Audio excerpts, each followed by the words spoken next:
All right, everybody. Hello, welcome back. Hopefully, everybody is doing well, and hopefully, everybody likes the new lighting. I changed the light from red to blue.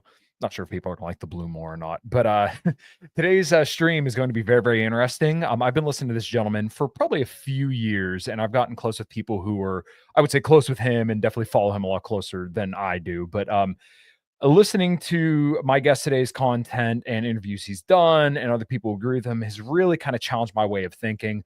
Um, for new listeners or people who may not know me, I am more of the right wing anti interventionist libertarian, very, very right culturally. But I'm skeptical of the Trump administration, but I try to give W's where I see it necessary and also criticize where I find it necessary, where I'm not a full on, Q believer or anything like that. And I don't think my guest is either. But I still maintain a lot of healthy skepticism, which I think is important for anybody. And I don't think my guest would disagree with my perspective in that respect at all either. But I'll give him a chance to speak for himself here in a few minutes. But before we do all that stuff, make sure you go to the links below where you can find my guest, everything he's got going on, and how to support him. We'll cover that at the end of the show as well. Go to tigerfitness.com to get yourself all the great supplements that I use every single day. I know I got to get more of the pump chasers. What is it? Strawberry lemonade branched chain amino acids. Those are my favorites, and I'm just about out. So make sure you go to tigerfitness.com, use code Kyle at checkout to let them know I sent you. Fox & Sons Coffee, use code Kyle as well to let them know that the Matovic family sent you. And of course, Deemed Fit through the link below. And use code Sarah M25. And that is all my shilling for now. We're on the introduction, and we will rock and roll in today's show, which will surely piss off everybody. And hell, maybe it'll piss me off, but I don't think so.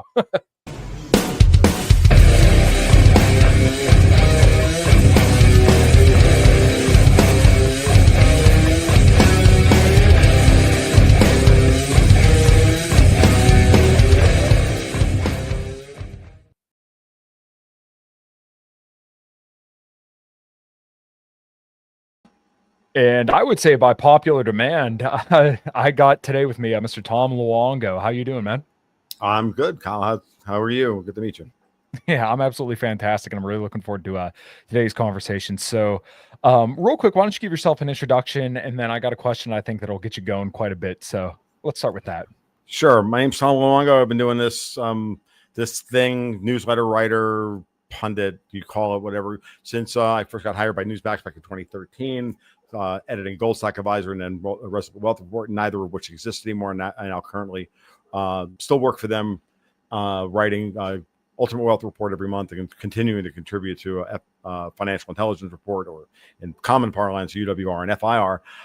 But I am really, it's the publishing of the Gold, Ghosts, and Guns newsletter and podcasts and whatnot, which, we started back in 2017 after my first stint with NewsMax ended. So, and then we just built it from there. And I like to cover the intersection of basically geopolitics and markets and try to see how those two things meet and how they riff off of each other in a way that I think is, people tell me is unique. Let's just put it that way. So we'll go with that.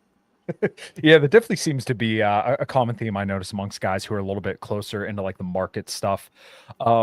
I pay more attention to probably more like the military moves and stuff like that, which I know you can't necessarily disentangle these things, but this is an angle that I haven't focused on as much. And as I talk to people who are more so in the financials camp, I tend to open my mind a little bit more and try to be a little bit more open-minded and receptive of different views. A friend of mine was just messaging me beforehand. I'm like, okay, well, Tom's a can. I'm like, you're an animal, man. As soon as you start going, you know so much. It's truly impressive. And I mean, I'm probably the same way with like cars, but when it comes to the markets, stuff like that, you're truly a genius. And I find you to be a wealth of knowledge about this kind of stuff. So I do my best. I do my best. I don't like everybody else. We all kind of don't puff it up too much. Like, we're all just kind of, and at the end of the day, we're all just following where we think the story is, right? And what's important is that it's that, when the geopolitics are hot and heavy, I cover that. More important, I think that's more important. When the markets are more important, I cover the markets. When it's cultural stuff, I'll cover the cultural stuff. And you try and constantly, play all of these ideas off of each other, because what you're looking for is a way to look at the same set of events from multiple perspectives in order to get closer to the truth. Because, it's like that great line from Babylon 5, which I haven't quoted in a while, but I'll remind you, which is that understanding is a three-edged sword. There's their side, your side, and the truth. Right. And the only way to figure that out is to constantly look at things from everybody else's perspective. And then, then put your own spin on it and, pound the table and smoke a cigar and then scream about it. And then you see where you come up with. And then that's what we do. So. Yeah, I definitely agree. I do find myself frustrated listening to some people sometimes. I would say perhaps more of the right-wing commentators. Maybe it's just because that's what I've grown up in. And it's kind of like, all right, I've already heard this talking point 1,000 times. And not you, but like, some more mainstream.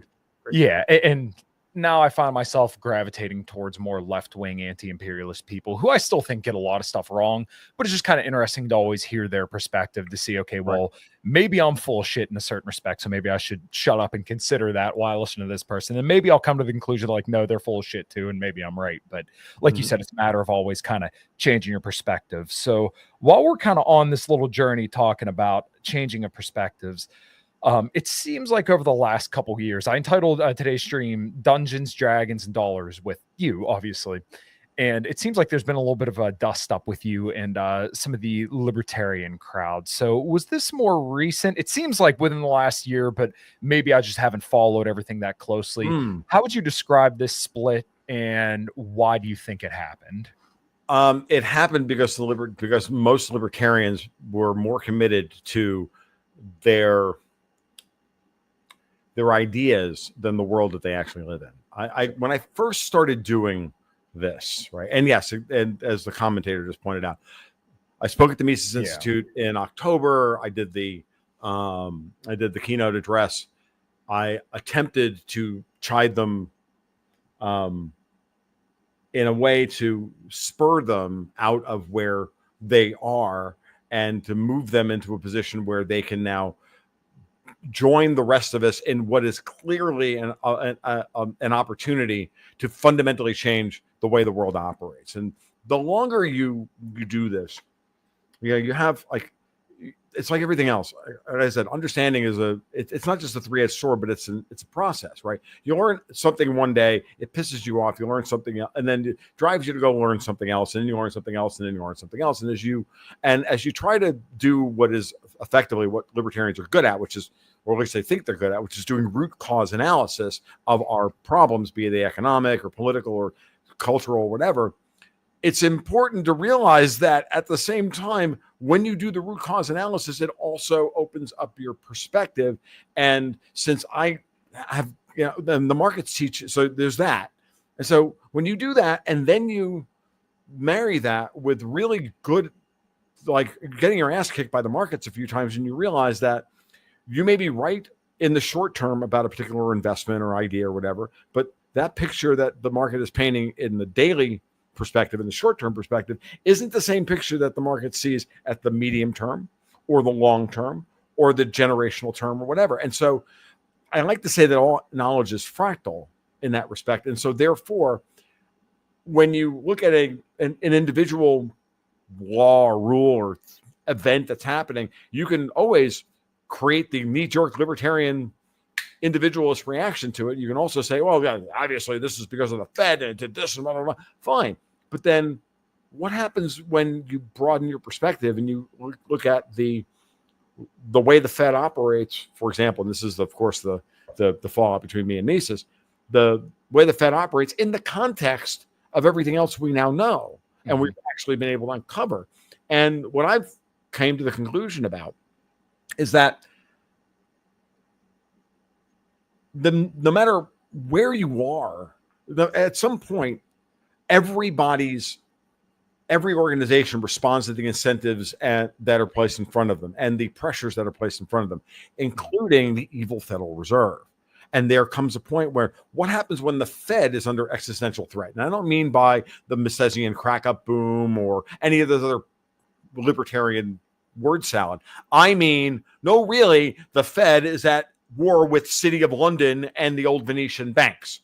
How do you play that out? And are you unwilling to take a side on that? Because one side clearly is on it. One side has clearly been the driving force behind so many of our problems. The other one is potentially a victim of this. So you cannot just, the world isn't we're not all 5-year-olds. Mm-hmm. The world isn't, these are the good guys, these are the bad guys. No, it's a feral world. They're all gray in many ways. And sometimes you got to pick the one that's best operating in your best interest. So I step back, I stop my myopic bitching about all the failures of the United States, which I'm angry about from a theoretical perspective, and certainly from a philosophical and moral perspective. And I look at the United States as a goddamned miracle in the history of humanity, because the U.S. Constitution is a goddamned miracle. It is. Like, it shouldn't ever have happened.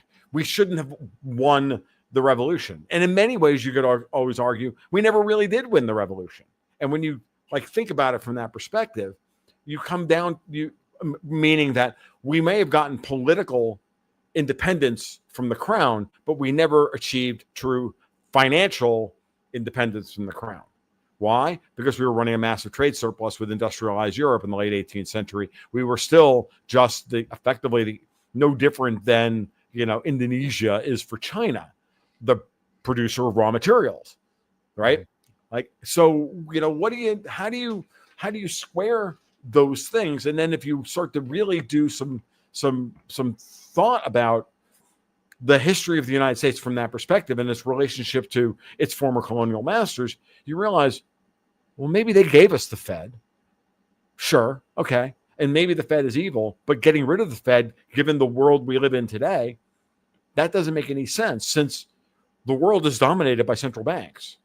And we have the most powerful central bank. But what happens when that central bank is being run by, I don't know, American patriots, or at least American sovereigntists, or some version of that term, even for very small values of that term? It looks a lot different than when the Fed's being run by globalists who are actively undermining our system to give all the money and the wealth and the power back from whence it came. When I started to go down the rabbit hole of saying, of framing the world and looking at the world from this lens and saying, how accurate is this? Are we looking at a world where, as always, City of London or Davos or the Netherlands or whatever, I don't care, the Vatican, remember, what if we're just a scapegoat for their ongoing perfidy? What if what if we've been spoon-fed a whole bunch of what's the lack of a better propaganda? That's the proper word for it. Of that we're the bad guys and they're not. What if that's not true? What if that's a very recent concept put into our heads over the last 50 years or so of the dollar reserve standard? What if that's the case? And what if all of our well-meaning commentary about the evils of central banking and, fractional reserve banking and all that stuff, which is in theory very, very perfectly reasonable from one perspective, which is, the inviolate defense of private property. Sure. Okay. I'm not arguing with you. Would we like to see 100% free banking and all that, all those radical ideas? Sure. Are we going to get there tomorrow? No. No. Are we going to get there? Well, we can go there tomorrow. Fine. Let's put Thomas Massey in charge of the country. Let him destroy everything. And then we get to all live in Mad Maxdom while we fix everything. Thank you, John Galt. I don't want to live in Galt's Gulch while everything burns down, because I'm too much of a fucking pussy to go out and actually live and actually engage with the world. I'm sorry. Fuck you. I'm Nagny Taggart. I'm going back and I'm going to fight. I'm going to fight for my people. I'm going to fight for my survival. So all I said to the libertarians was effectively, why don't you reframe a little bit of your criticism of the Federal Reserve in this mode? Because we now have people coming into office in the Trump administration who understand this. They have deficits. They understand what the real fight is. It's why they stole the friggin' election from Trump in 2020. He wanted to start the process then. The shift of the Federal Reserve away from LIBOR to the secured overnight financing rate gave us, for the first time in our history, our ability to set the value and defend the par value of the dollar domestically for the first time in America's 249-year history. Do you understand how significant that is? when you back that out and you realize that, you're like, oh my freaking God, yeah, the Fed is not the problem. Hey, they're a problem and they need to be fixed and repurposed, but they're not the problem. So I'm like, guys, you're not serious. You're not being serious here, but you have very good ideas. And there's a lot of people who are going to take power who could use a lot of help in implementing the turn to start the process of moving us in the right direction. Otherwise, you're going to be left behind. The libertarians as a political movement, which have never built anything, they can barely get fucking elected dog catcher in Texas. You're going to be left behind. And I don't know how you can sit here and continue to ride the coattails of the Ron Paul revolution of 2008 and 2012. It just looks like a big, now 6 months later, I'm like, it just looks like a big grift.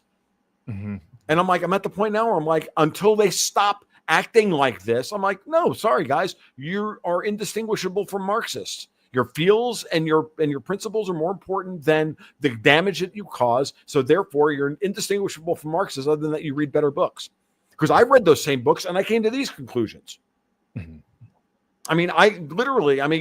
For all of their theorizing about money and capital and this, that, and everything else, I'm like,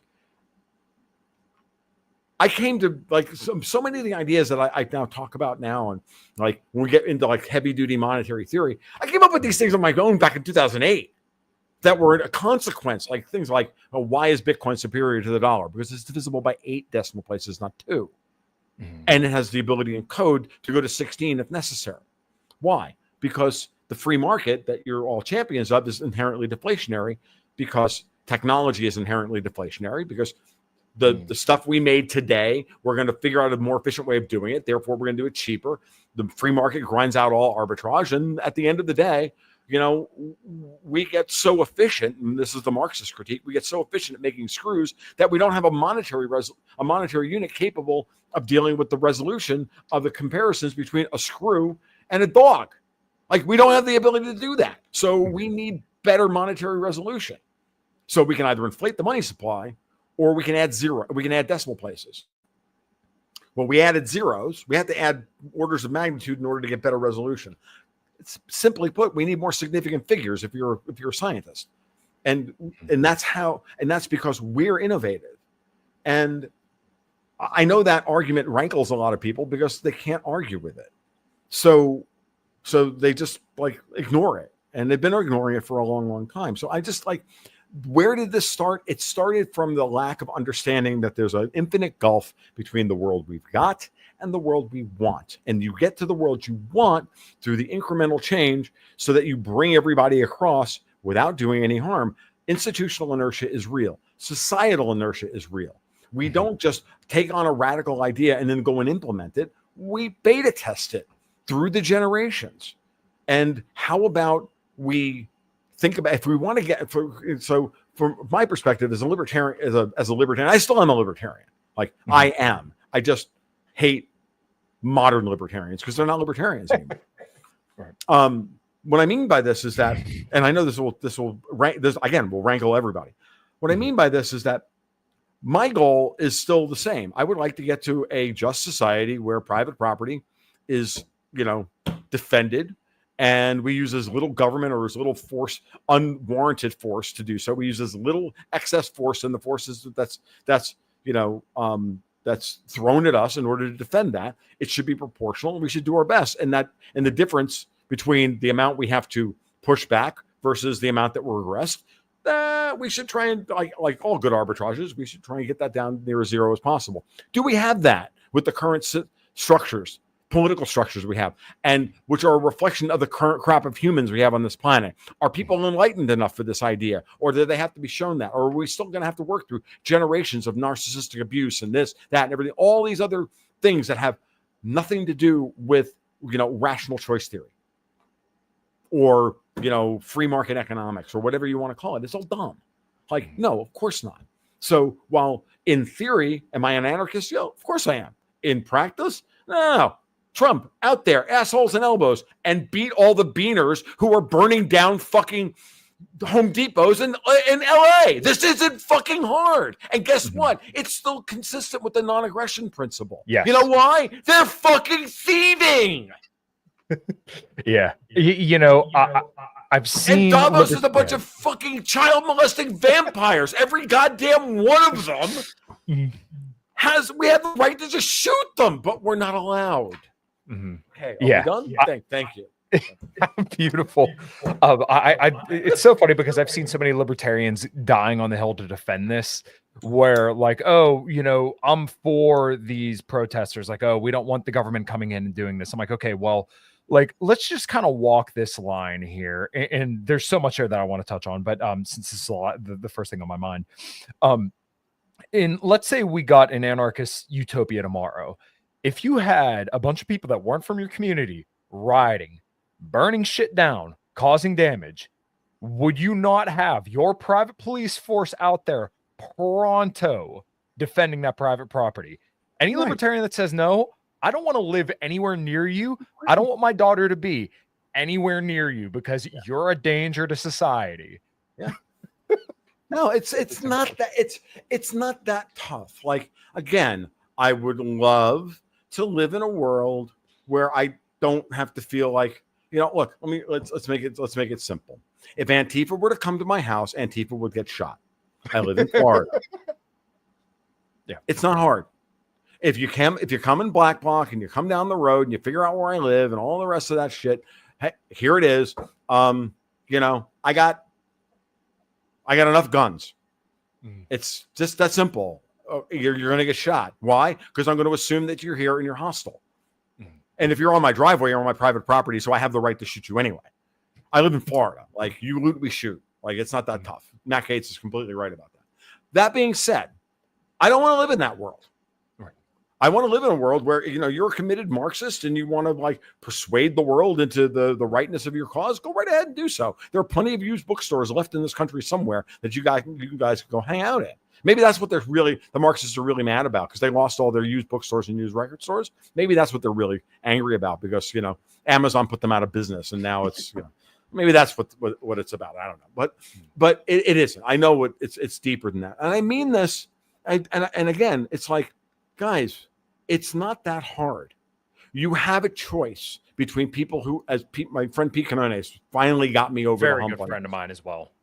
Got me over the hump on this. And he explained it one night. I was on his show and he explained it very simply. He said, look, if you're worried about the PayPal mafia versus Davos, this isn't that hard. We know that these people hate us. Davos said this. We know that they are hostile to my existence as a free-thinking human.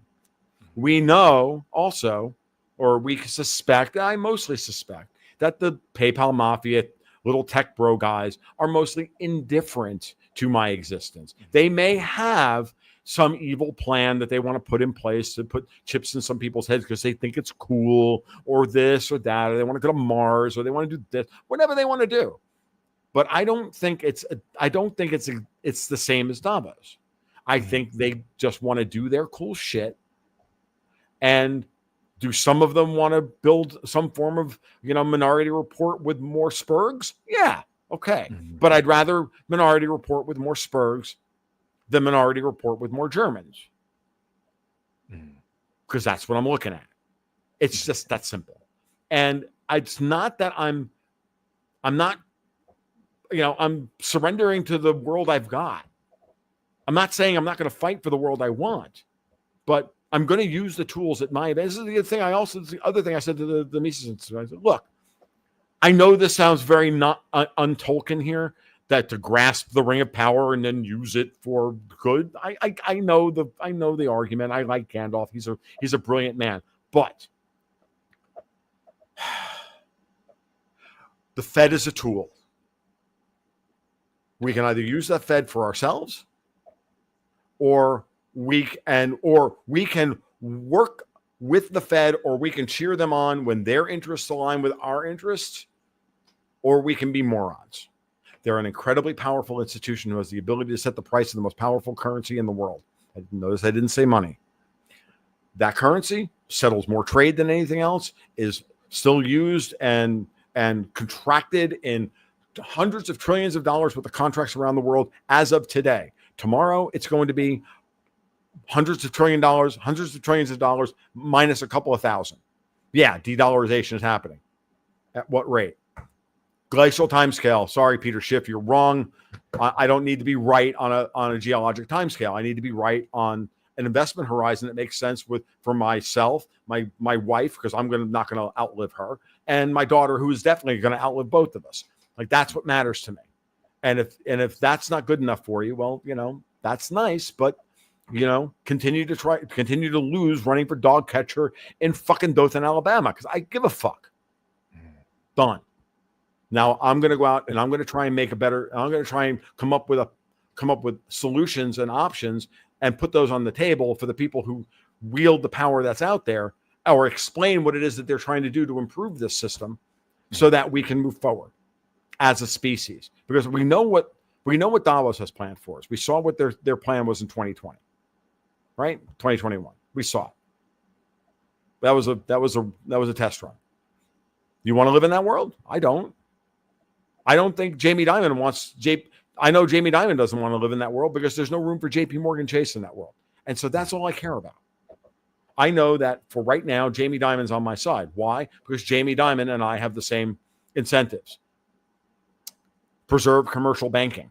Because preserving commercial banking, as flawed as it is right now, relative to this power structure and the regulations and the fact that the Banking Act of 1935 still exists and blah, blah, blah, all that bullshit, I still rather have to deal with a commercial bank on a daily basis than directly with the central bank, especially a central bank run by Christine goddamn Lagarde. That's my choice. Or it could have been Lael Brainerd. That would have been worse. Okay? So, sorry, it's a big shit sandwich and everybody has to take a bite, but that's the reality. And that's where I am about all of this stuff. Okay. All right, man. A lot there. And I love it. And it's been something that I've tried to warm up to more and more and more. After 5 years. Yeah, after 2020, it's kind of hard to swallow that, hey, that there are people here with aligned interests, because and I think this has kind of been one of the bigger hurdles for me. Because I have people telling me all the time, oh, just trust Trump, just trust them. And I'm like, I can't. I have to kind of watch this day by day by day, and I'm willing to give a thumbs up when it's good, but I don't just blindly trust him. And I don't get the sense that you necessarily do either. Yeah. But like, I didn't vote this year or last year, I apologize. And I kind of explained it pretty thoroughly to people. I'm like, okay, well, if you're of our perspective here, you basically have one choice. And in my opinion, that's Trump, because at least there's people in his corner that are indifferent to you. Like right now with all the anti-Semitism speech laws and kind of some of that stuff, although it doesn't seem like it's necessarily targeted at, us yet, I have concerns about that. I have great reservations about that. Sure, and I don't think there's really anybody endorsing that's, in our camp. But, you're looking at a greater degree of indifference rather than somebody who actively doesn't like your existence. So like Chase Oliver, for example, which the only reason I'm bringing up is just to show kind of what a joke the Libertarian Party was this cycle. Well, this is why I got out of the Libertarian Party in 2004. I've talked about this many times, right? Yeah. And let's not kid ourselves. Trump has faults. He has deficits. Let's talk about those deficits constructively in a real, but also look at his strengths and what strengths does he have. Look at the coalition of people he put together. Okay. The PayPal mafia may be indifferent to our existence. Do you think Tulsi Gabbard is indifferent to our existence? No, of course not. And if you have any reservations of Tulsi Gabbard, it's because you need to have those things for your own sense of oppositional defiance disorder. I'm dead serious. Okay. I've been arguing this point for 5 fucking years. That woman has explained every argument against her away 1,000 times. And I saw the same people coming back to me on a regular basis saying, well, she was a WEF. No, she was never a WEF world global leader. They put her picture up on the website in order to destroy her because they knew she was not one of them. And so that you would spurg out and think you knew something because they created reality for you. When the woman's record is completely clear, And that's all you need to worry about. And you don't need to worry about that. She's the real deal. Does she have things that does she believe things I disagree with? Sure. Do I care? No. Same thing with RFK. And he's compromised. Like, I know RFK is compromised, but I don't need to know that he's fully. It's because he's compromised doesn't mean he's not going to still do a lot of good things. It just means that he may stop short of doing the thing you need him to do to feel good about him, because you need to be convinced. It's not about you. Get the fuck over yourself. There's so much literal narcissism within the libertarian community. It's and it's insane. They've become they're like single issue voters about everything. And the only one they're not single issue voters on are the only one that matters, which is the fucking guns. Like, seriously. Like, the Epstein list is not an issue for me. Jews are not an issue for me. I mean, they are, but they're not the thing that's going to break me. You know what's going to break it for me is if Trump bails out City of London. You know why? That's a fundamental abrogation of American sovereignty. That's why. Because he knows, at this point, it's clear that he knows they're the freaking problem. And, of course, that leads to the Dutch, and it leads to the blah. We know all that. So if he gives them their thing and he bails them out, well, then, fuck you. I'm out, dude. Like, I'm out. But I don't see that. What I see is exactly the opposite. I see him in every way playing the game very, very well, and a lot better than I gave him credit for leading up to 2024 election. I was still half in the bag on whether Trump even understood the parameters of the problem in December of 2024. Okay? And then he sent Elon Musk after Keir Starmer, and I went, oh, never mind. Oh, he gets it. Because that came out of the fucking blue. I had no idea that he was going that route. And once he did that, I'm like, okay, I'm in for the long haul here. And if it whatever. And if I'm wrong, I'm wrong. But everything that they're doing at the financial level, everything they're doing with tariffs, all of this stuff, again, not doctrinaire libertarian, not doctrinaire Austrian, don't give a shit. The world we live in is dominated by central banks. It's dominated by allowing hot money to come in and strip mine our country, and then get paid interest for strip mining our country. That's what they've done. And then they blamed us for it, calling us an empire. Okay? That's what they did. That's what the whole $36 trillion worth of debt is all about. What are Trump and dissent doing now? They're reversing that flow of dollars. They're reversing that flow of how we handle capital by saying, as opposed to sending dollars out to pay interest on the debt incurred to buy cheap, depreciating shit from China, or even a BMW at this point, because that's a piece of crap, that car. Yes. It is. I mean, German cars are shit. They're bad. Yes, they are. Bad. They used to be good. They're not good anymore. Yeah. I mean, if you're going to buy a German car, buy a cheap one. Buy a Volkswagen, so at least you didn't lose a lot of money on it. It'll drive nearly as well as the BMW you didn't lose $70,000 on. But the point is that it's all garbage. You sent all this. We sent dollars out to buy cheap crap, which depreciated, and all we're left with is the debt. Okay, he's trying to reverse that. He's now charging them to use dollars. Everything they're setting up is a way to charge the world to get access to the sovereign U.S. consumer. And two, for those that won't play ball, who don't want to pay that market access charge, we're going to charge you an ATM fee to get dollars because we know you're short dollars. And you can de-dollarize yourself all you want, and then you can figure out how you're going to pay for your imports, how you're going to import anything into your shithole of a continent, i.e. Europe. And that's what's going on. And their response to that is to try and start World War III. Their response to that is to blackmail us with nuclear fucking weapons. This is going on while at the same time they're fomenting a color revolution starting in LA on our soil with a bunch of beaners. Sorry, no. Right. We're not standing for it. Now, they've read the room wrong. They think that they can play the same game that they played in the past, and it's going to fail. It's going to fail on the spectacularly. Because what they're going to find out is that they've so pissed us off, we're turning into the fucking Fremen, and we're just going to kill them all. Mm-hmm. And I don't say that with any degree of relish. I don't want to see. Last thing I want to see is that level of violence. But that's what they're setting up. Right. And so they're doing the same thing to the Russians. They're trying to radicalize the Russians to the point where the Russians throw off a nuclear weapon and then they can claim victim status. This is the same kind of shit that they've done. Marxists always do this. They poke a fight with the fucking power. They piss the power off. And then when they get punched in the mouth, they cry about it. Mm-hmm. Oh, the power doesn't like to have their shits, truth. So there wasn't, you didn't speak truth to power. You spoke a bunch of fucking word salad after redefining the terms like woman and then define that as winning. Like, that's cute, but you're going to get run over by a bus.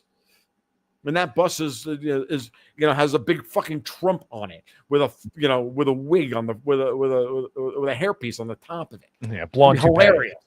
Yeah, with a toupee on. It's fucking hilarious. Like, that's what's going on. Like, and we're at that point where, like, you can't create chaos and expect the very uncomfortable middle class to continue subsidizing this anymore. And what they've done very assiduously, and Trump is very good at this, even though he doesn't look like he is. I give him credit where credit is due, and his ability to bring together all of these disparate ideas into they're stealing all your fucking money. Mm-hmm. We're not going to let them do that anymore. Now, he doesn't speak linearly, kind of like I do. He doesn't speak linearly. He just lays shit out. Mm-hmm. And then by the time you're done, it's like, oh, right, that's why he's doing this. And it drives Spurs crazy because he doesn't speak linearly. I don't care, And yes, Justin, you're absolutely right. The only way out of this is through it. And we can either go through it with, some degree of aplomb or not. So, yeah. So one of the things I wanted to tackle here, because this is something that I kind of had to expand my mind on, and that's the whole talk of tariffs. So one thing that I've mostly focused this show on when I talk about foreign policy is mainly the pivot to Asia, and then kind of looking at the foreign policy from the U.S., looking at Russia, China, and Iran. That relationship is so complicated, and it seems like nobody really gets the full picture, because either you have the Republican China hawks who think that China's going to dominate the world, which, newsflash, they're not. They may get some good trade agreements, but they're not going to rule the world.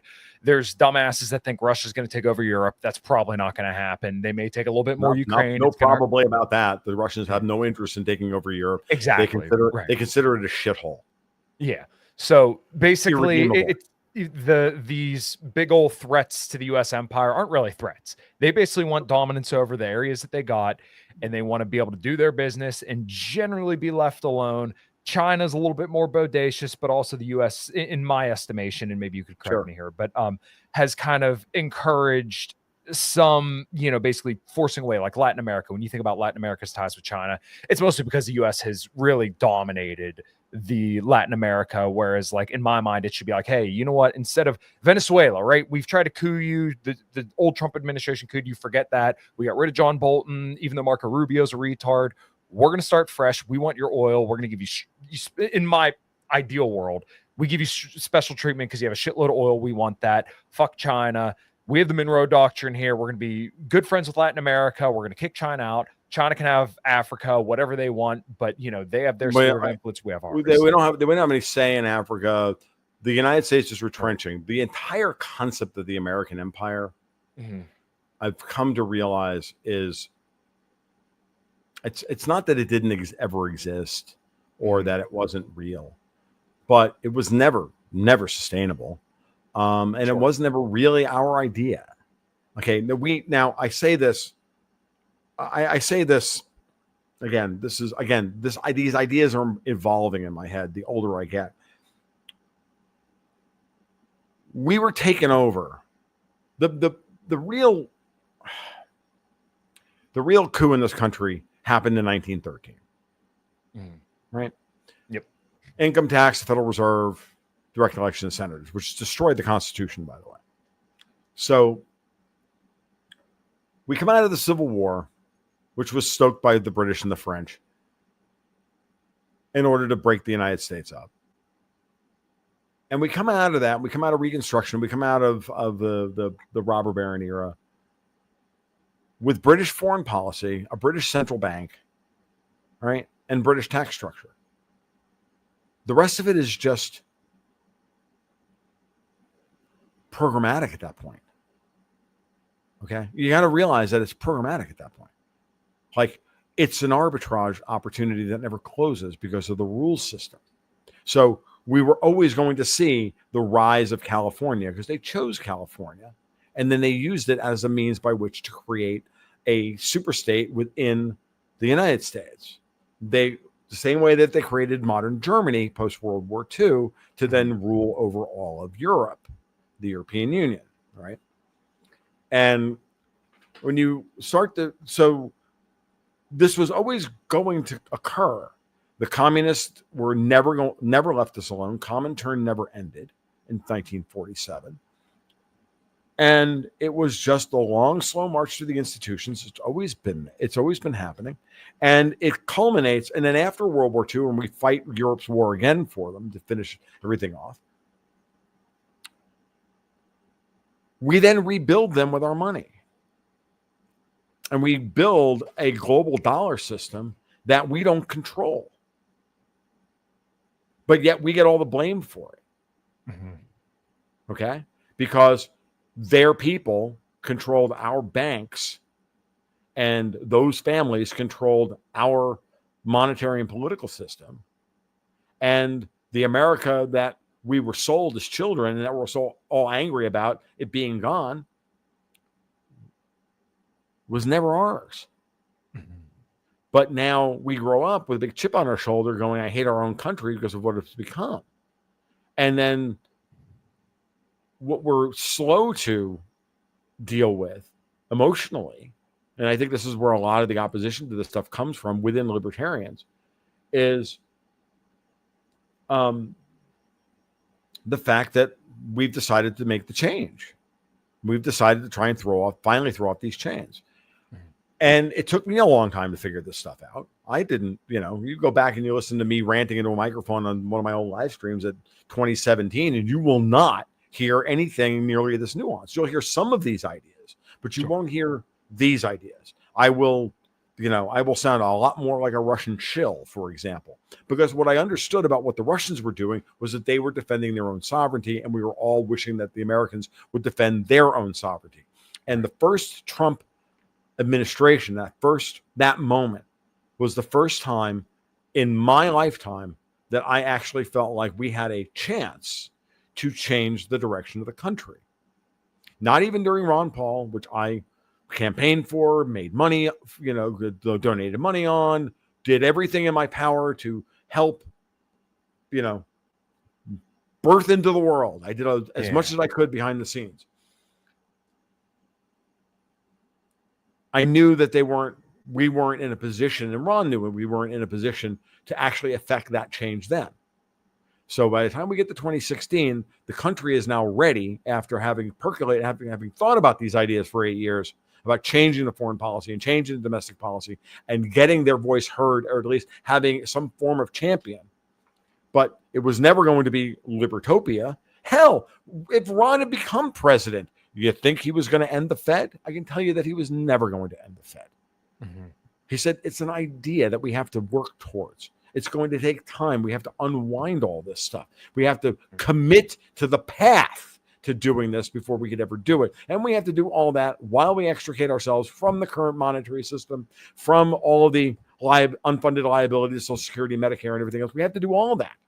This is a generational process. It's not going to be something we figure out and finish overnight. Well, that process started in 2016. It was interrupted in 2020. It's begun again here with a vengeance. Trump came in not really understanding the depth of the problem. Okay, not understanding the depth of how bad it was in Washington. I'll never forget watching him during the transition going, I knew it was bad up here, but I didn't know it was this bad.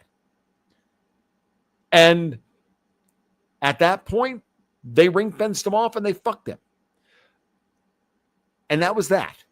But behind the scenes, and this is the story that I think it's funny.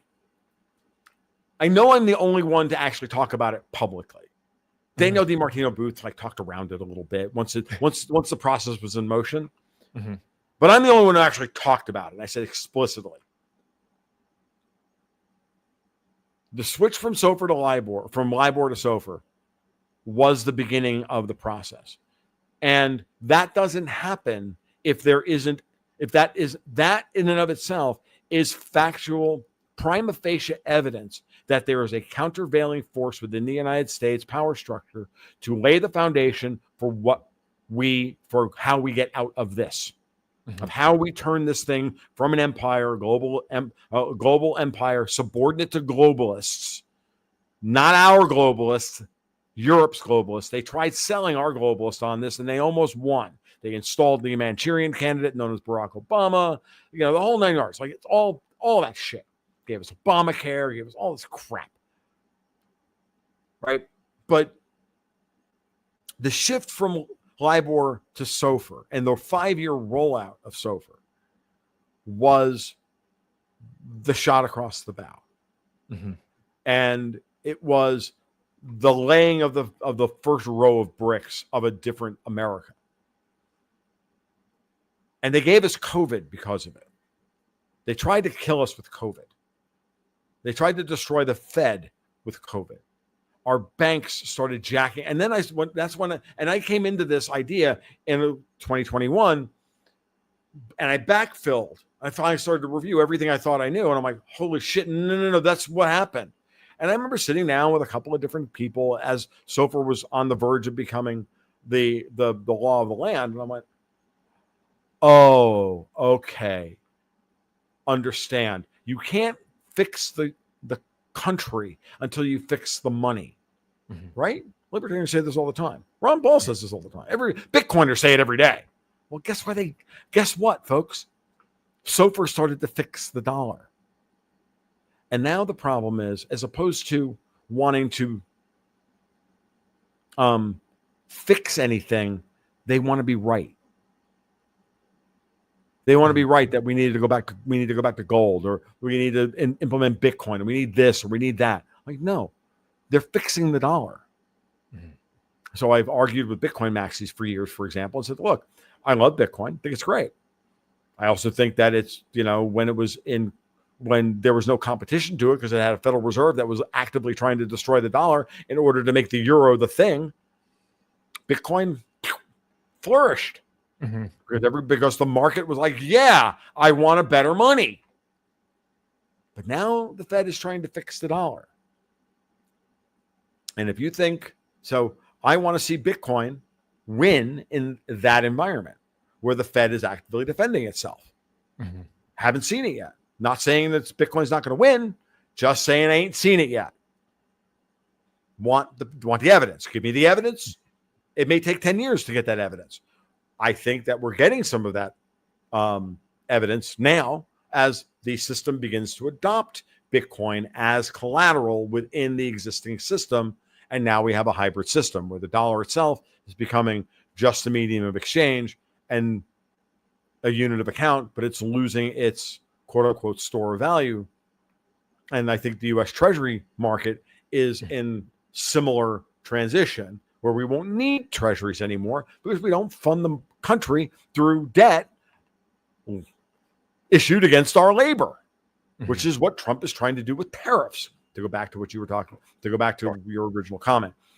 Tariffs changed and fundamentally altered the way we fund our government. And the people who hate tariffs all have a particularly limey odor about them. So, here we are, 3 months into this tariff thing, no inflation yet. The world was supposed to end already. Just like the world was supposed to end when Jerome Powell raised interest rates off the zero bound. Mm-hmm. Remember? Everybody said, every fucking body, every Keynesian, every Austrian, zero hedge, everybody in the world said the same goddamn thing. Oh my God, if Powell raises interest rates to 1%, the world will crash. And I stood up there like the guy from Life of Brian going, no. Why do you believe this nonsense? We are the strongest economy in the world with the most powerful consumer markets in the world, with the strongest dollar, with the strongest currency, the most prevalent bond market, with the most liquid and deepest bond market, the best plumbing, the most efficient plumbing, financial plumbing in the world, of the lowest costs and everything else. Why do you believe that? Oh, because Bloomberg told you that? Bloomberg works for the fucking globalists. Because the Financial Times told you that? Oh, the Financial Times is fucking Davos' mouthpiece. Because the New York Times told you that? They work for the fucking CIA. Because Schiff told you that? Peter Schiff sucks. Man. Zero Hedge thinks it. Zero Hedge's raison d'etre is we like to sell advertising. Mm-hmm. I love Zero Hedge. I just am not confused about who they are.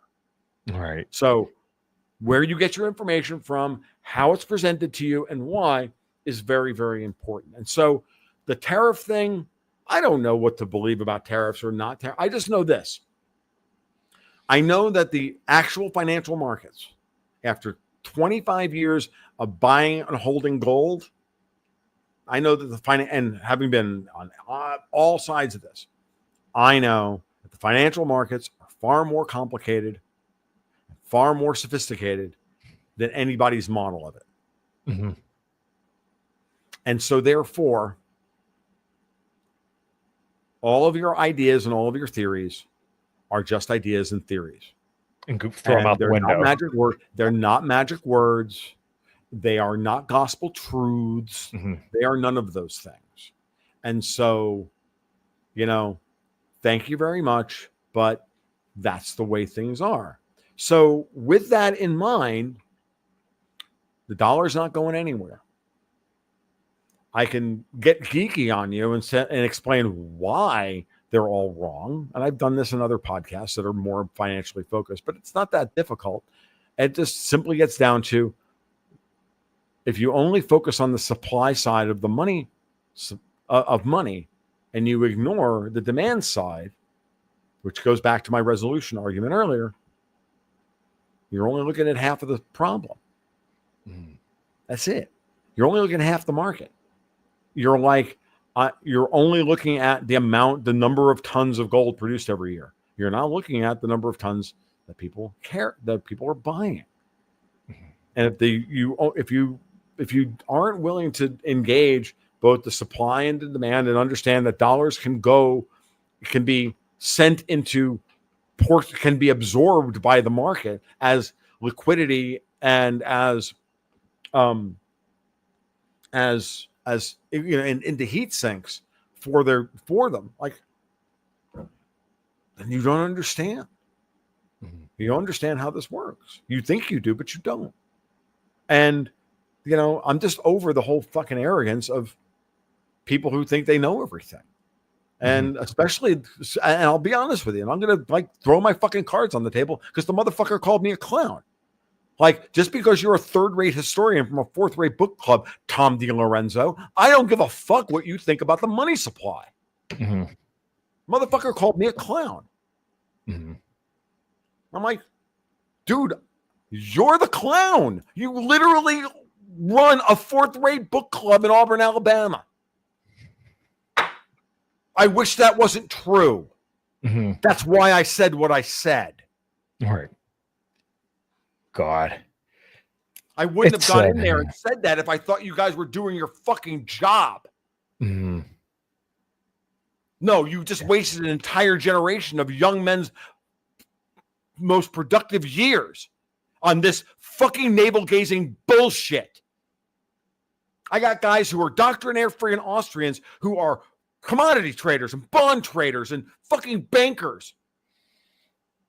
Guys who trade the SOFR strip. Fucking Tom DiLorenzo doesn't know what the fucking SOFR strip is. For telling me what fucking happened on April 7th when those Davosian motherfuckers tried to destroy our bond market, Mhm. which you probably cheered. Not you, but Tom. Why? Because, it'll prove that the Fed is shit, man. Like, and what? So you can fundraise off of that? Fuck off. Mhm. We have a world to save. These fucking people are trafficking children with your money. Mhm. Where's your non-aggression principle here? Fuck off. So over it, man. I just so am. Mhm. Like, let's just fix the fucking world, shall we?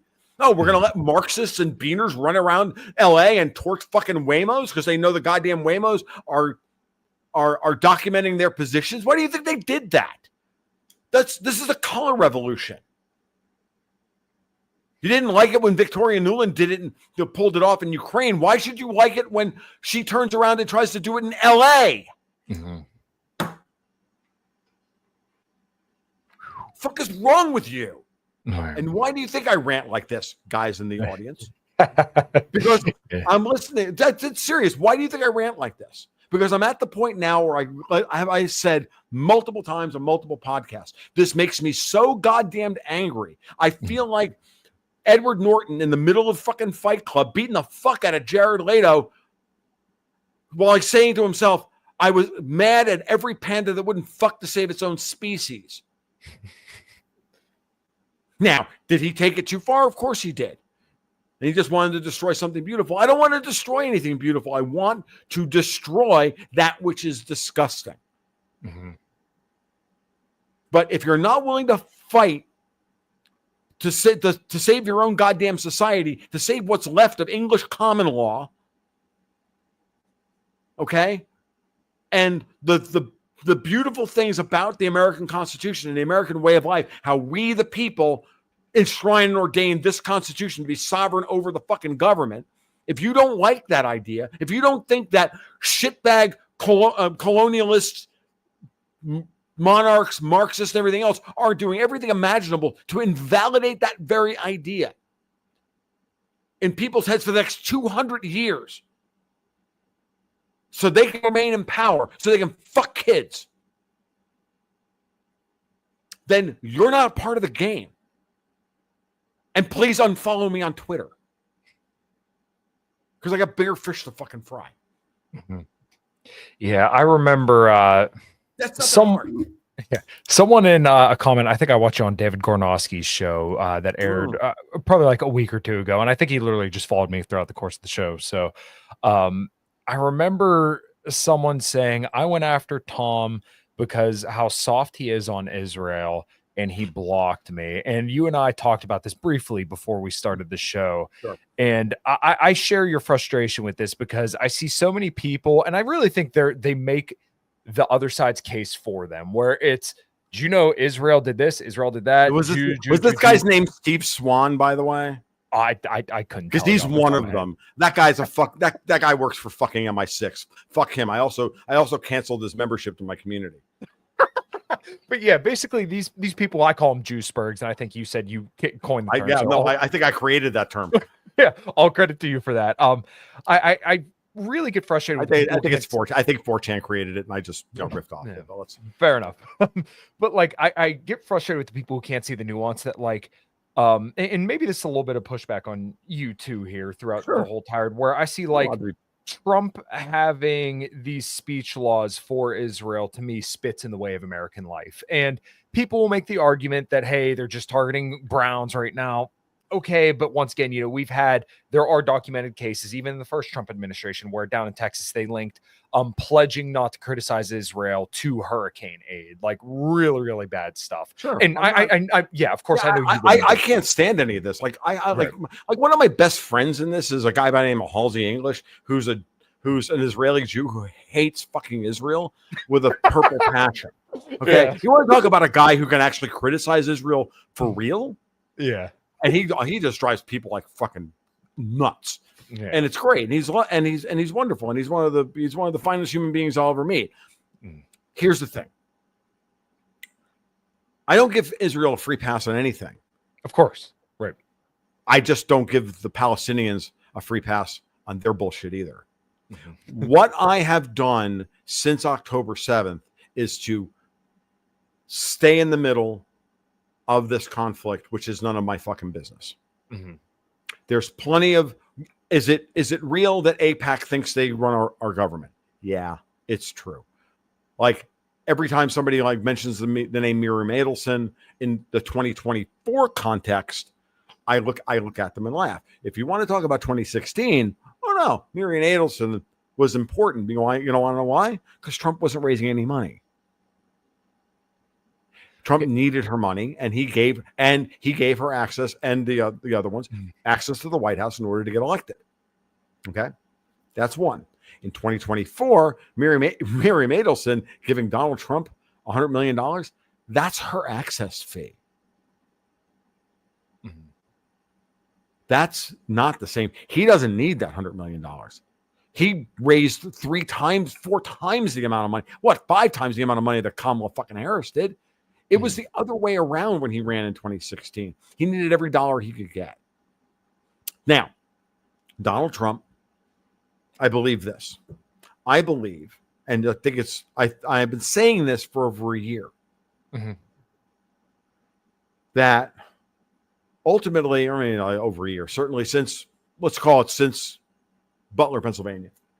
Right up the road. It feels like longer than that, to be honest with you. It feels like 5 years have passed. Oh, it does. It does.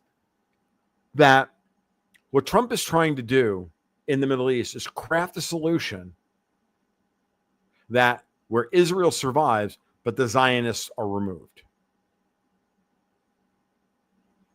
Okay, so I have to. And that is a difficult thing to achieve. That's an almost impossible thing to achieve.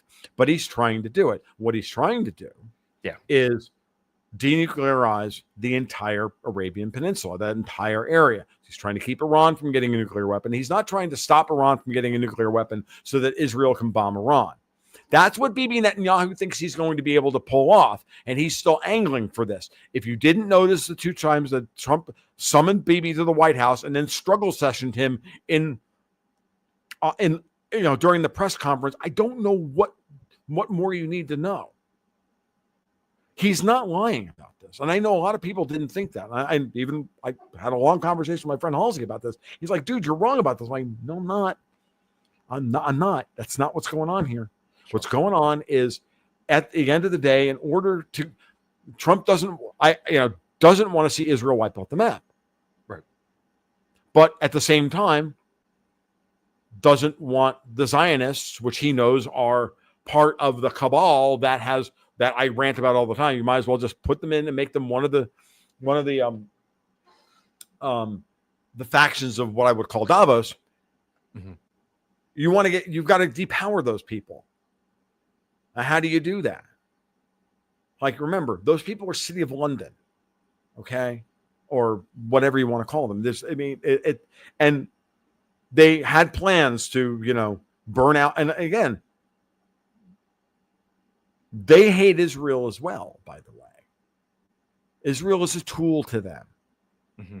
Just like the Palestinians were everybody's tool from the PLO in the 1980s under Yasser Arafat all the way forward. When October 7th happened, I wrote for my newsletter all this stuff in my newsletter. So if you don't believe me, go read the friggin' October 2023 issue of the Gold Goats and Guns newsletter, and you'll see exactly what I wrote. Fuck, I should just publish this article on the fucking blog now, so everybody understands that the Palestinians have always been everybody's tool. It's been an open wound used by everybody, this conflict, for decades. Israel uses it to justify their aggression around the region. The Russians use it to keep to fuck with the Americans. The Americans use it to fuck with the Syrians and the Iraqis and the Iranians. The Iranians use the Palestinians on their side to fuck with Israel. The Chinese. Everybody uses the Palestinians. Be it Hamas or the PLO or whatever. Gaza is a cause celebre of whoever needs them to fill that role at this moment in time, at any moment in time. That does not absolve Hamas of the atrocities that they have committed on October 7th.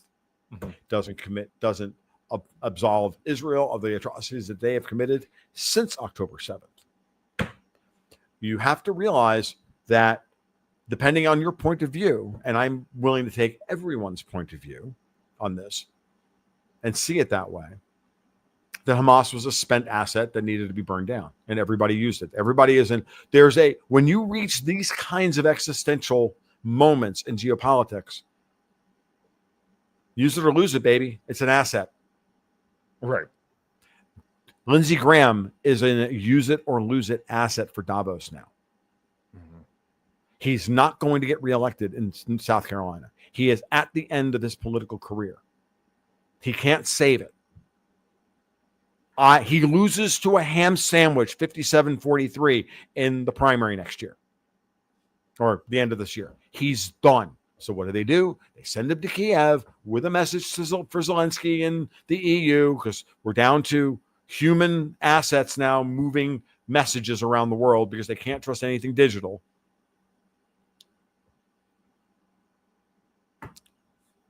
And they attack Russia's nuclear triad. Mm-hmm. Okay. And then he tries to flex on Trump and say, I've got enough votes to pass 500% tariffs on all of China's trading partners if you don't, which is him saying, fund Ukraine into perpetuity on behalf of my Davosian masters because I'm their little fucking catamite, or I derail your entire presidency. Mm-hmm. Oh, hold up. Look at this.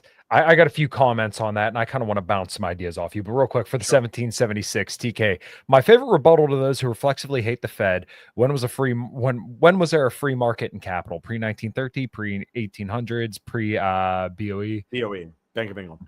Bank of England. Okay, gotcha. He's correct. Yeah. No, he's correct. Mm-hmm. There's never been a free market in capital. Mm-hmm. That's the point. Never. Because even before the Bank of England, there was the Dutch Central Bank, and then before that, there were the Venetian banks and the Vatican Bank and all of this stuff, and they all played games with the cost of capital. Mm-hmm. He's correct. Like, we haven't. And again, it is not that I love the Federal Reserve. I don't. But I'm okay with the Fed acting in its own best interest when those interests align with my interests. Just that simple. So TK, great thing. Thank you for supporting Kyle here. That's aces, dude. Yes, thank you.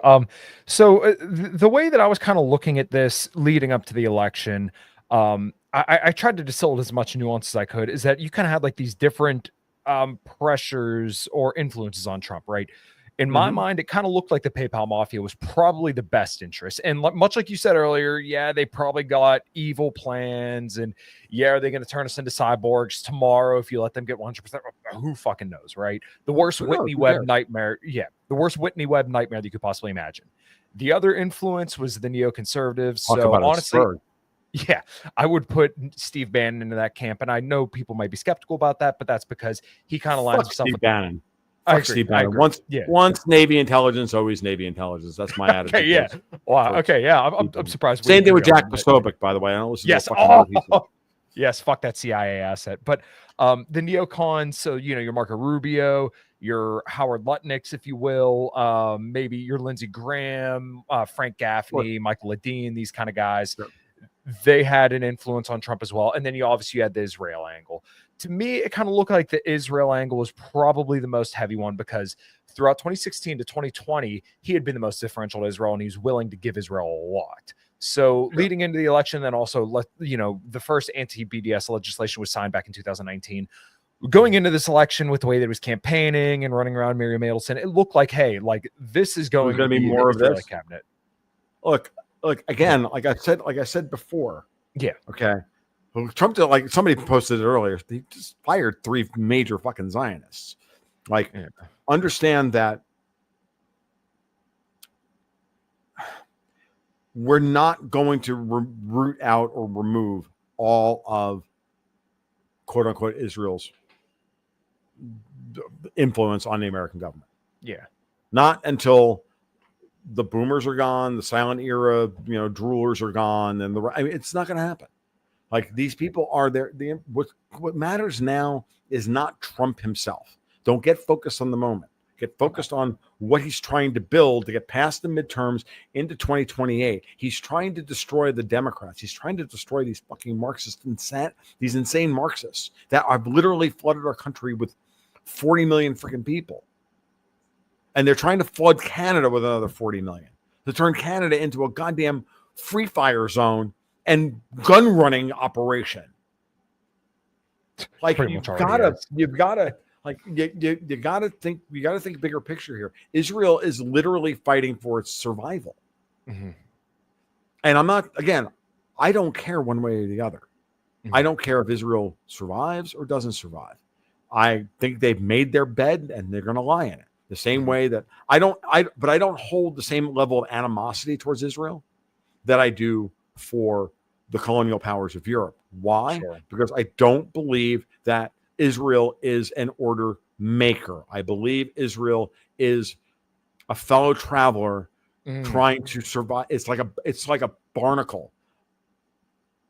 The ship, they're a barnacle on the good ship, Dutch masters, for lack of a better term. Okay, that's where they are in this, and that's what I think ultimately. And they're going to be it's like, look, I said earlier, these people run around the world and they ruin everything and they destroy everybody's lives and they set people against each other and everything else, and then they blame us for it. And we are just enlightened enough and just have just enough self-respect to look at ourselves and go, yeah, what we did there was really shitty. Same way with the Germans today are still feeling societal guilt over and still, saying Hail Marys and the Rosary over, to lack of a better term, for all the sins of the Nazis, even though it's destroying them as a country, it's destroying them as a culture. Right? I'm not a big fan of German culture, but hey, it has a right to exist. I'm Italian. I can't help myself. It's just it's in the blood, dude. Like we don't like each other. Never have. Oh well, that's fine. It goes back thousands of years. But and the bigger problem is that they just make terrible beer. But if they make great cars, what's that? Oh. So that's a real shot across the bow. But you're right. You're right. But fucking bolt action rifles. Give me an 8mm Mauser every day of the goddamn week and twice on Sunday, like to shoot commies with. Right. So, but sometimes the jokes aren't. Sometimes the comedy's not good, but it is free. So the point is that the Germans are doing this to themselves now, and they're paying for it hard. And they tried to do the same thing, run the same operation on us. Like a news for you. Why do you think the Jews aren't the scapegoats in this war that they're fighting now? That's the thing. That's the level up. These people don't give a shit. They will burn their most ardent supporters. Every communist revolution burns their most ardent supporters because they're the ones who saw how the sausage was made. They need to go. When you consider, that's why they killed all the students in the fucking Cultural Revolution in China. It's why these stupid fucking Antifa kids don't get it. They think they're going to be part of the revolution. No, they're going to get burned to the fucking ground. And the media is the same. They're also goddamn stupid. When you put it in that light and you consider the fact that Yoav Gallant did explicitly admit to using the Hannibal Directive on October 7th, that really gels. And it's pretty disgusting to think about that these people would be willing to kill their own just to make sure that they could have their war of choice, essentially, which, let's face it, when you look up all the stories that happened around October 7th and all the potential foreknowledge and all the warnings, it's hard to kind of look at that and not say something fucky was going on there, And that was kind of, man, like I said, I think everybody had an angle to play here. I literally can make an argument that every major player in the Middle East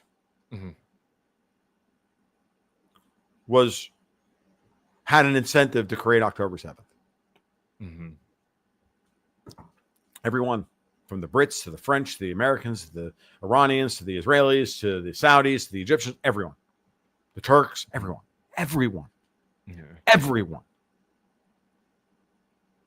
And the reality is that it probably was just exactly what you would expect. Somebody activated them.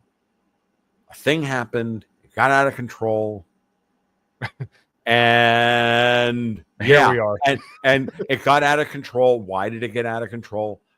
Well, because everybody was going to use it. And then Bibi's complicit because he didn't think they were going to go kill 1,800 fucking people or whatever the hell the number is. And he thought he was just going to get his nice little headline that he could use to do what he always wanted to do. And now he's got egg on his face, and now he's complicit. And now he's got shit that he knows that he's fucking vulnerable on, and this one's vulnerable on, that one. And everybody's like, ah! And they're all in freaking cover thine ass mode. Meanwhile, the Israelis have gone off half-cocked and have fucking killed how many thousands and thousands of people. But moreover, and this is the thing, and I said this a year ago, but I'm not saying it now. I'm sorry, folks, but no matter how many people you thought were killed in the initial attacks by Israel and the first couple of months, 40,000 people is not a genocide. When you're talking about 5 million people or whatever, the 3 million people or whatever it is. I'm sorry, it's not. Okay? A genocide is what the Turks did to the Armenians, where they killed like 20% of the fucking Armenians. Okay? What the Nazis did to the Albanians was worse than what they did to the Jews. They killed 1 million Albanians, these fucking people. Mm-hmm. But all we ever hear about are the 6 million Jews when the real number probably goes to the 5.1 million. That's the verifiable number. But 6 million sounds better. Oh, that's spicy. No, that's not spicy. That's the truth. Yeah. Okay. Here's historical, verifiable number. 5.1 million. Not 6, but 6 million sounds better. Yeah. So, again, but today, what the Israelis are doing today, oh no. What they're doing today is clearly insane. It's clearly insane. Okay. Now, do we want to get to that point here in the United States, or can everybody just take the $5,000 check and go the fuck home? Now, are they going to do that? No. But is every Mexican or, I like Mexicans. I live in Florida. How can I not like them? These people work like a fucking. I love Florida. Don't get me wrong. I'm an equal opportunity bigot. I hate everybody equally. The immortal words of my dad, who was NYPD. I'm an equal opportunity bigot. I hate everybody equally. The point is that, these racial divisions and whatnot that are being stoked are clear operations. So my hatred for German people, clearly an operation. I get it. It's the same thing with what they're doing with the Mexicans in LA is insane. When the truth of the matter is that these riots did not start because a bunch of gangbangers were going to get, deported, or illegals were going to get deported. They started the fucking riot and went for the color revolution because Tom Homan was serving warrants in an ongoing investigation involving money laundering and trafficking. That is your information you need to know. That's what's important. I was talking with Ian Burlingham and Tommy Kerrigan this afternoon, and we went, and EM and I went through this like root and branch about that's an interesting moment, right? And it was far less a ranty performance on my part on that one. It was actually much more subdued because we were literally talking about the whole escalatory ladder framework of all these conflicts. Really important to wrap your head around these ideas that the Trump administration starts issuing warrants and arrests for money laundering and drug trafficking or trafficking. We're not even saying drug trafficking, just trafficking. What are they trafficking? Humans? Organs? I don't know. Could be drugs. But they immediately went color revolution. You pressed on a bruise. That tells you how close you are to the real fucking problem, because they fucking panicked. All right. So you mentioned That's Thomas. Like they took the nuclear option. When you get Right. somebody to the nuclear option, you're in control of the escalatory framework because you put them On the back foot. They put them at the nuclear level. Okay. Yeah. Oops. This is important. It's a good sign. Yeah. It should allay your fears about Trump. He knows exactly what he's doing.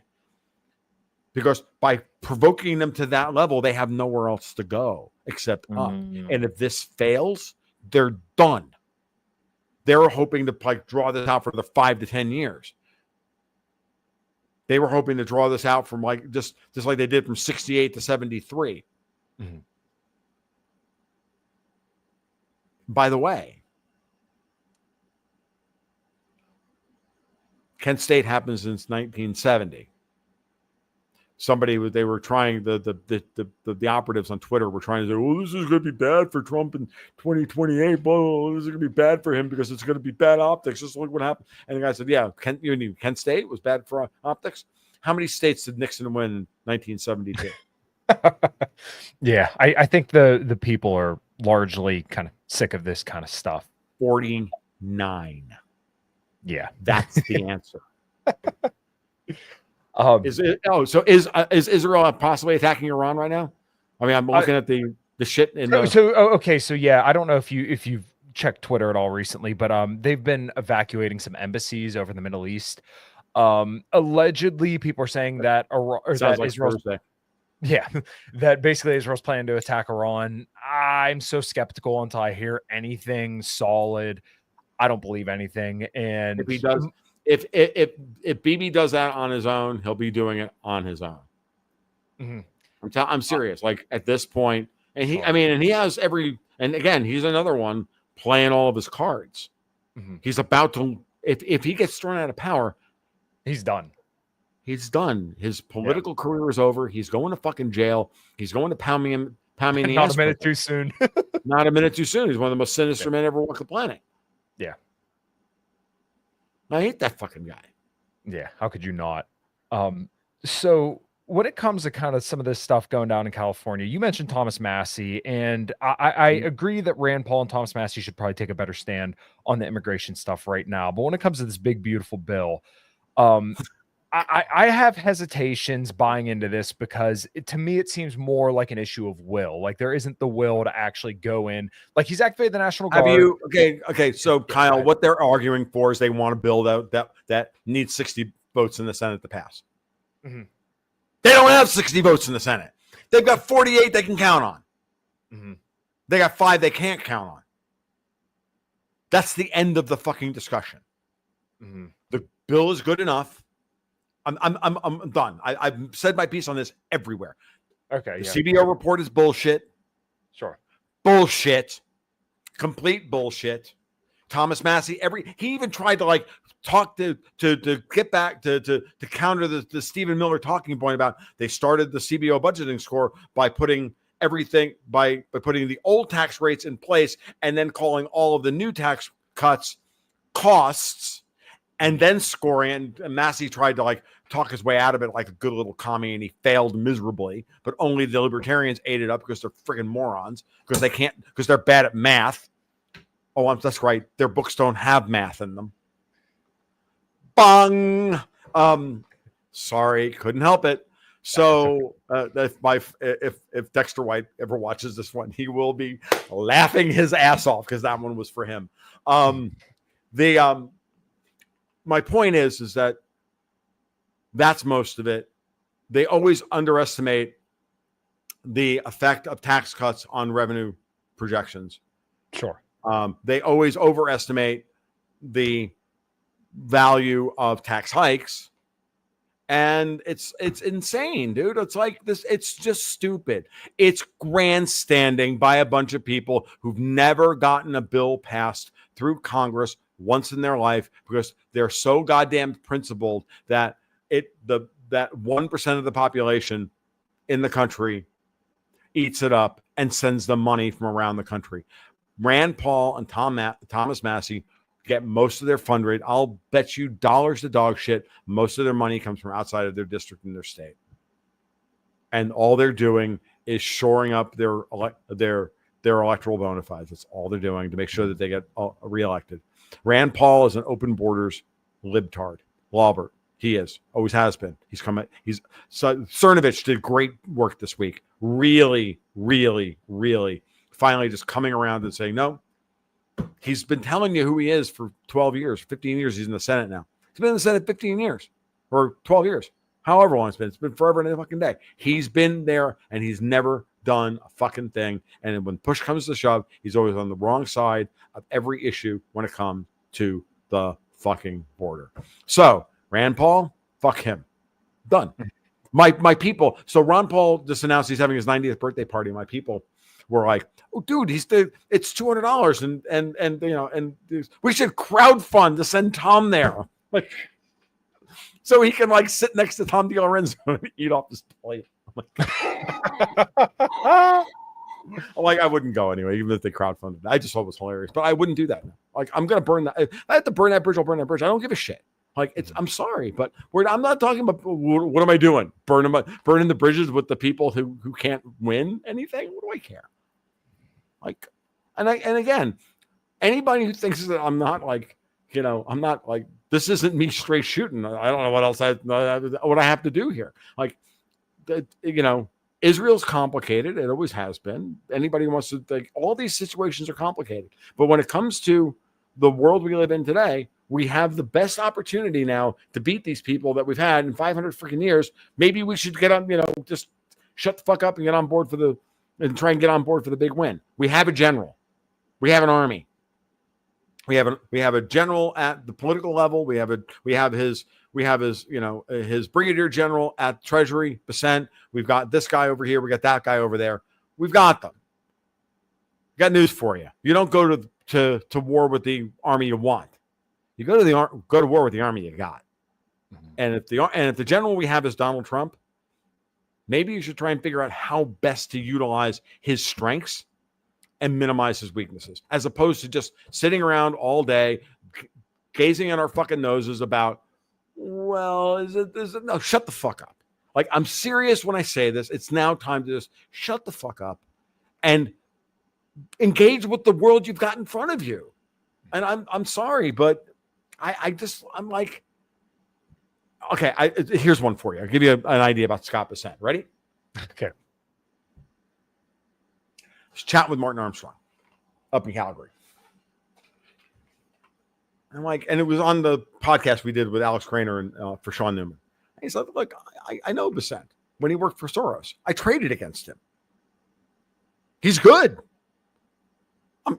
From the smirk on Marty's face, he beat Soros and Bessent's ass, but I wouldn't doubt that. Marty's one of the best traders who've ever walked the face of the earth.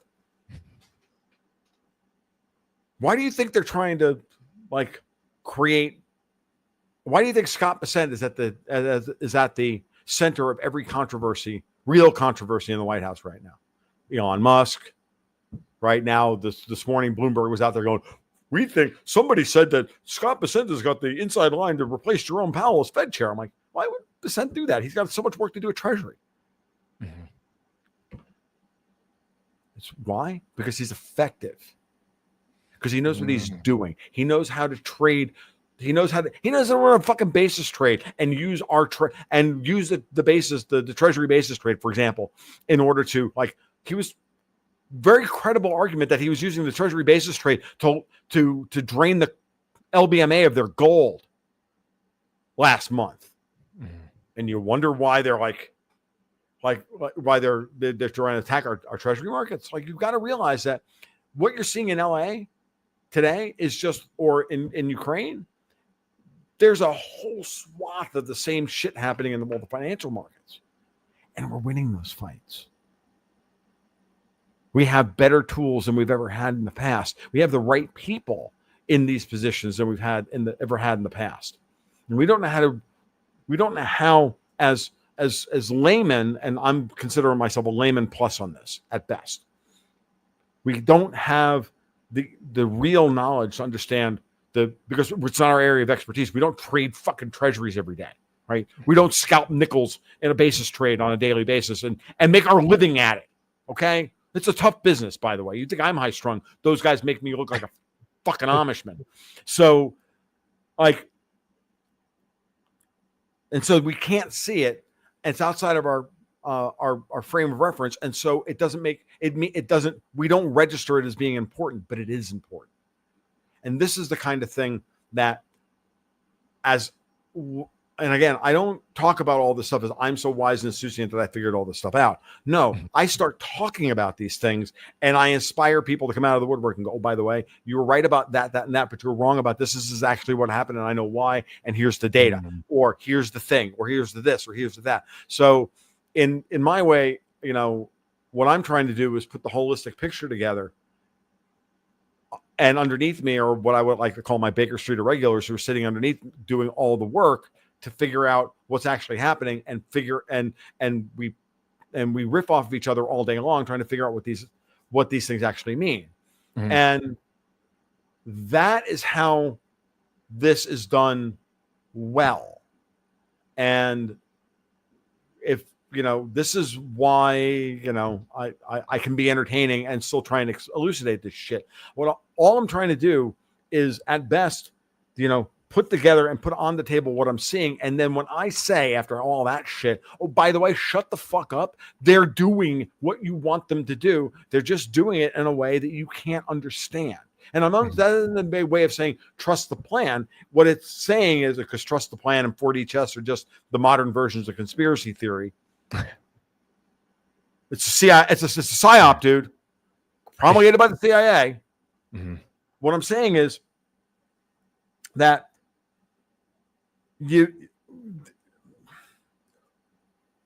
I don't say things like that lightly. I don't go after sacred cows like Thomas Massey, who may be acting on principle, but he doesn't have a strategic bone in his fucking body. And he's supposed to know this stuff because he's supposed to be a good Austro-libertarian who's supposed to have a really good background in things like central bank theory and, you know, and plumbing and trade and treasury markets and real economics. And he doesn't. But he mouths the right words, and libertarians wet themselves like they just saw fucking Marilyn Monroe naked. Because they're so goddamn desperate to be accepted by anybody, or to have anybody take their lunatic ideas and promote them in the general public. See, we're winning. No, you're not. You're just a controlled opposition at this point. You're a fucking pressure release valve. You're a Pornhub for politicos. Man. I'm serious. It's true. And I'm sorry to bust it that fucking hard, break one off that hard, but that's it. Yeah. What have you got to show for 50 years worth of the Libertarian Party? Nothing.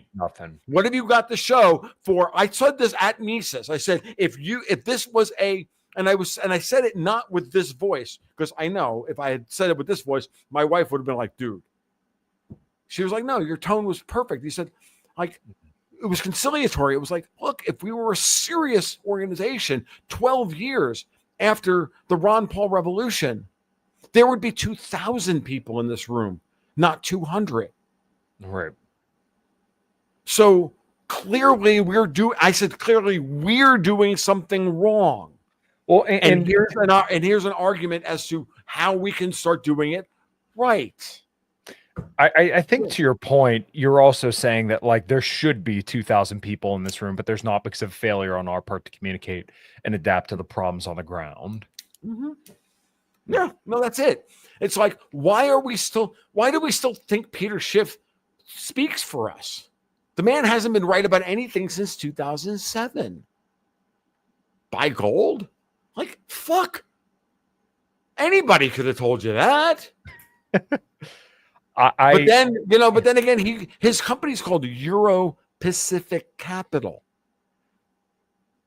Maybe he's not actually the guy you think he is.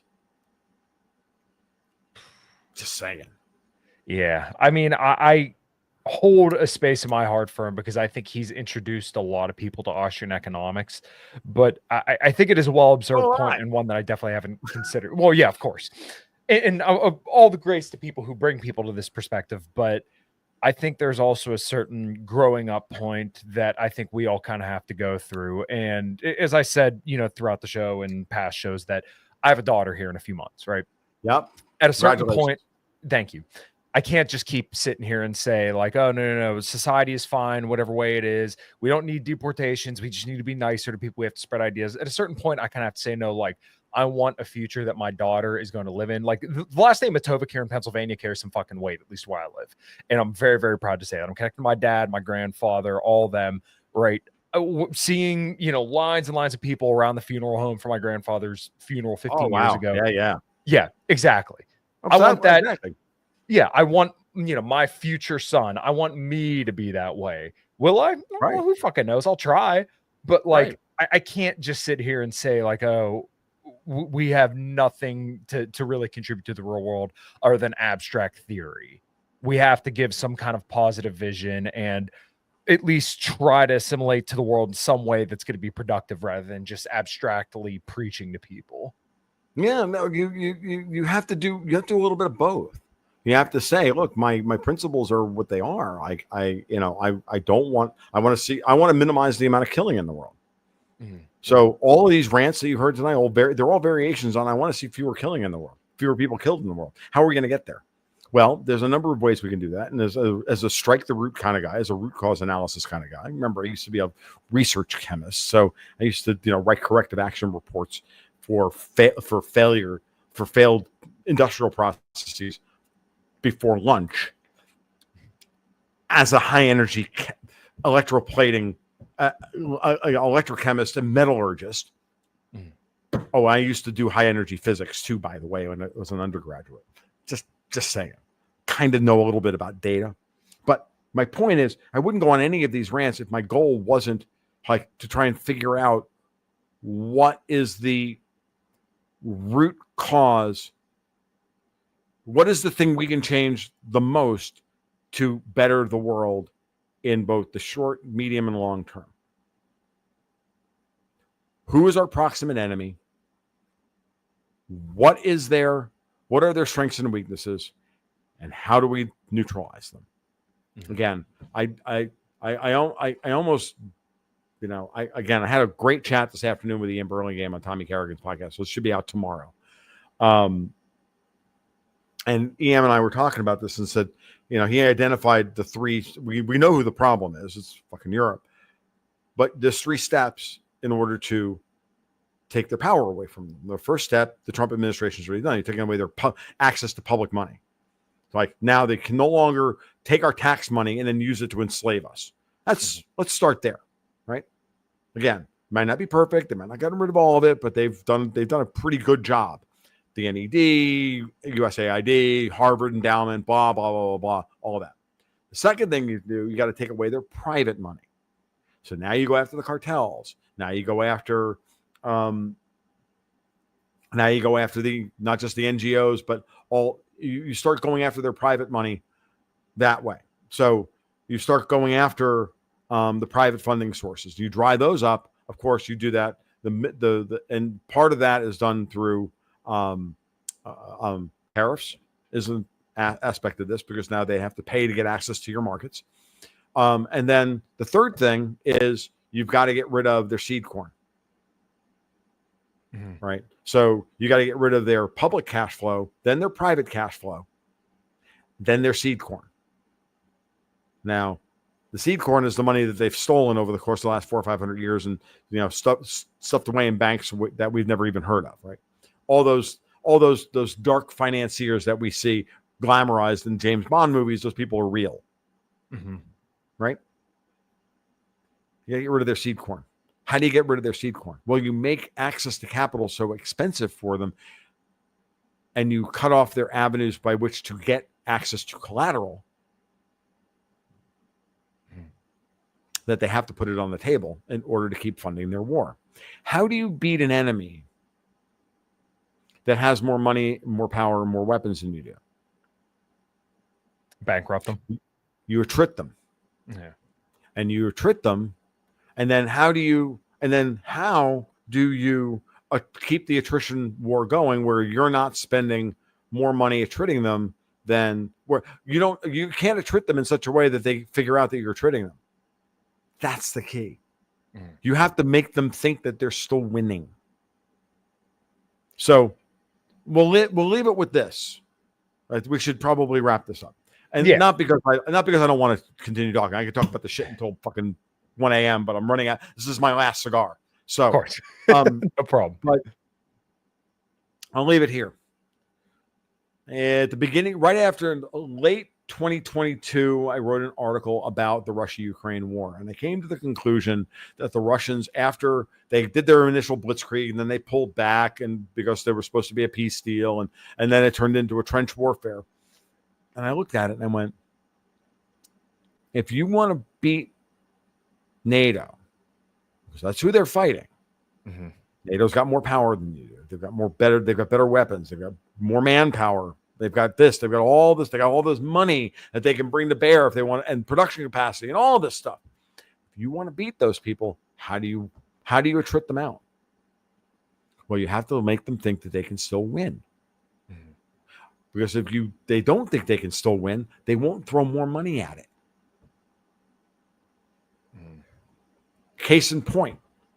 Do you want to know how right I was about that observation in 2023? Over the weekend, my good friend Larry Johnson was over in Moscow and literally asked the question of the general or member of the Russian foreign ministry that he was the ambassador he was talking to. He said, why didn't you guys just blow up all the bridges crossing the Dnieper River? And very Russian, he said, well, if we had done that, then the army that they built in Kiev would still be there.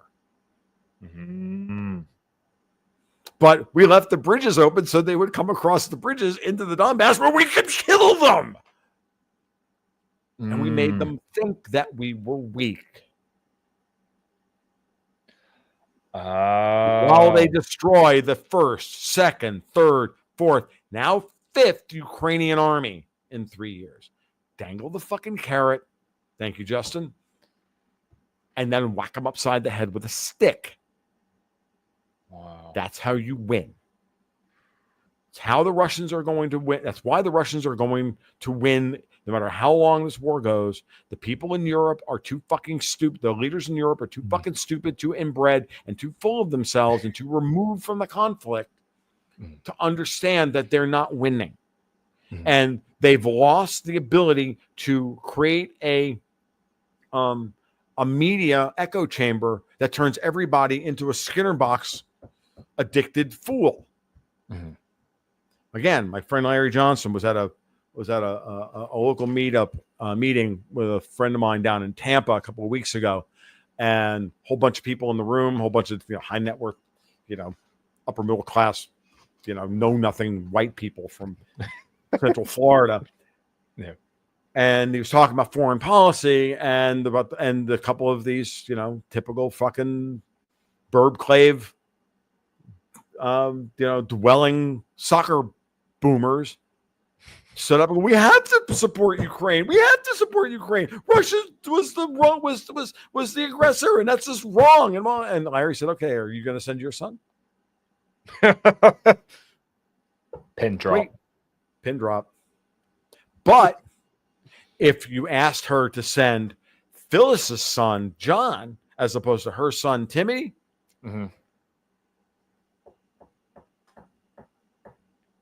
she'll push that Skinner box button every fucking time. That is the shit that has to end. Yes. You have to make these people feel it.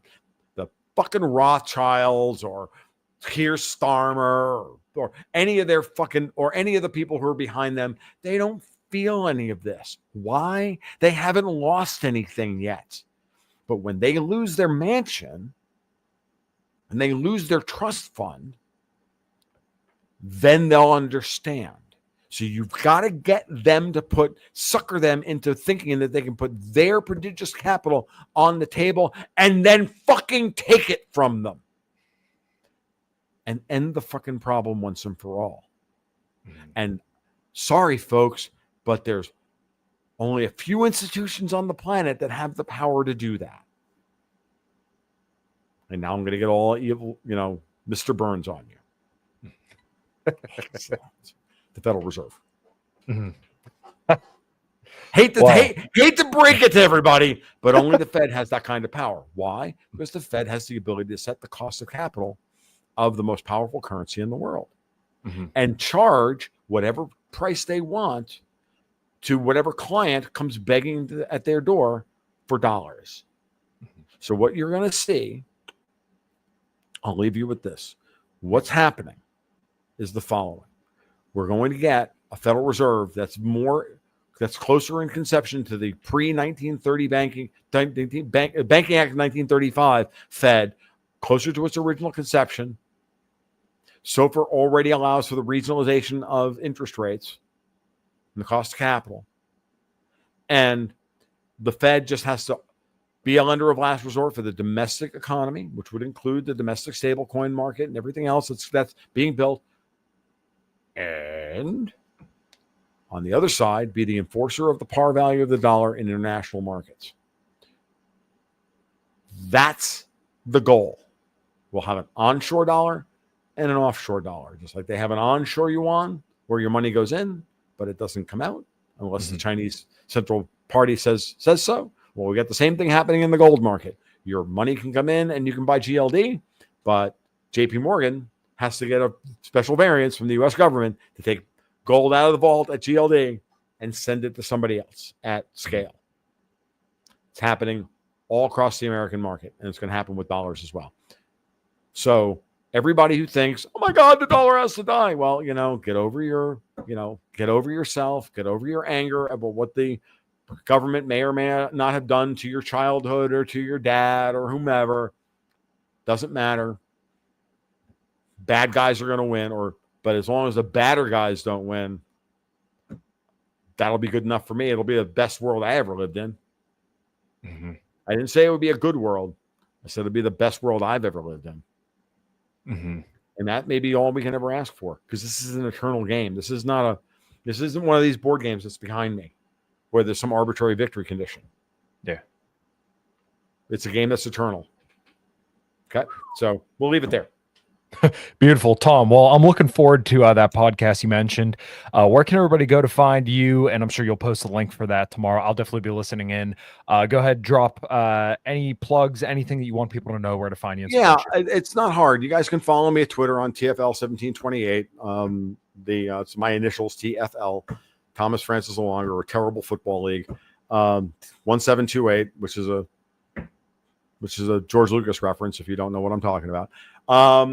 And you can follow, you can sign up for the work over at Patreon/Gold Goats and Guns, where we do twice weekly. I do twice weekly rants like this, where I tie the markets and the headlines together, as well as the monthly newsletter. You can sign up for both. We have a private Slack server for people to sit and discuss and become part of the community. And the website over at goldgoatsandguns.com, which is where the podcasts and the newsletters get announced. I don't do a lot of public writing anymore because I don't have time for it. And because I got too many people asking me to do one of these. And frankly, this is more fun. Nice. Well, everybody, make sure you go support Tom. Tom, I greatly appreciate it, all your time, and I would definitely love to do a follow-up at some point in the future, because this was very informative, and I feel my brain moving around like it hasn't in quite a while. So that's all you can ask for. I don't care if you guys agree with me or disagree with me. What you should be doing is thinking about it, because it's not doctrinaire, dudes. Like, I was doing a show the other day, and somebody asked me, I was like, I went on a rant, and I got done, and I went, well, this is my thesis statement for the 6th of June, 2025. I listened to it. Get back to me in 2 weeks. I don't know what I'm going to think in 2 weeks. So, because the world's ever changing. It is what it is. You know what I mean? And that's what we should do. All right. So enjoy it. Have a great night, and we'll talk soon. Yeah, for sure. All right, everybody. Thank you so much for listening. Until next time, everybody, take care.